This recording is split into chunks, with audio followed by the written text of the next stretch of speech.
طلاق شدہ مسلم خواتین کے لیے نان و نفقہ مینٹیننس کے معاملے میں حال ہی میں آئے سپریم کورٹ کے فیصلے پر تسنیم ابراہیم نے اپنے تاثرات و خیالات کا اظہار کیا۔ تسنیم ابراہیم نیشنل ویمنس لیگ کی پریزیڈنٹ ہیں۔ نیشنل ویمنس لیگ سیاسی پارٹی انڈین نیشنل لیگ کا حصہ ہے۔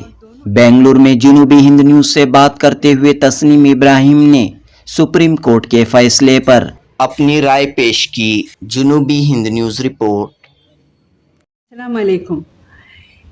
جولائی 10 کو جو ورڈکٹ آیا ہے CRPC 125 کا، جہاں کہا گیا ہے کہ طلاق کے بعد بھی، عدت کے بعد بھی سابقہ شوہر سے طلاق شدہ بیوی کو مینٹیننس ملنی چاہیے۔ دیکھیے، مسلم پرسنل لاء میں، شریعت میں یہ کہا گیا ہے، یہ ہمیں حکم ملا ہے کہ شوہر عدت کے 3 مہینے تک اپنے بیوی کو مینٹیننس دے گا۔ اس سے یہ بھی پتہ چل جاتا ہے کہ وہ پریگننٹ ہے۔ اگر پریگننٹ ہے تو اس بچے کی ذمہ داری اس کے باپ کی ہوتی ہے، اور یہ 3 مہینے گزر جانے کے بعد شوہر اور بیوی دونوں کا شادی ختم ہو جاتی ہے، اور دونوں کے ایک دوسرے کے حقوق، رائٹس سارے ختم ہو جاتے ہیں، اور دونوں ایک دوسرے کے لیے پرائے ہو جاتے ہیں، بالکل پرائے ہو جاتے ہیں۔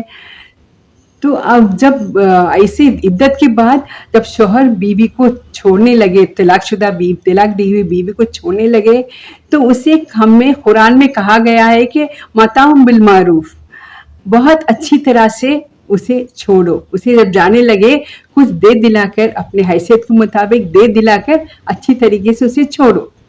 اس کے بعد ایک دوسرے کے پرائے ہو جاتے ہیں، کوئی رابطہ نہیں ہوتا، کوئی حق نہیں ہوتا، کوئی رائٹس، سارے رائٹس شادی ختم ہونے کے ساتھ ختم ہو جاتے ہیں۔ تو ایک غیر مرد سے ایک عورت کا خرچہ لینا اس کے پرسٹیج کی بھی خلاف ہے، تو کیسے لے سکتی ہے؟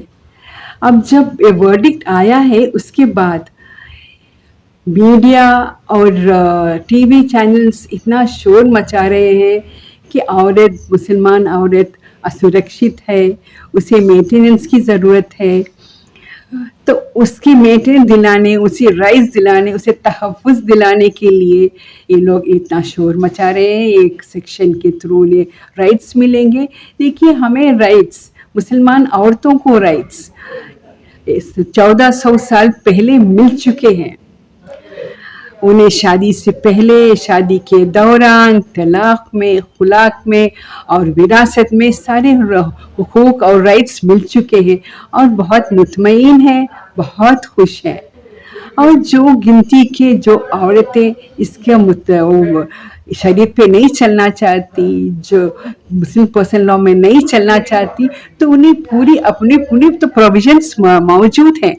وہ سیکشن 125 جا سکتی ہیں، یا اسپیشل میرج ایکٹ کے تھرو اپنی شادی کر سکتی ہیں، تو ان کی شادی، خلا، وراثت، مینٹیننس سب اس کے انڈر آ جاتا ہے۔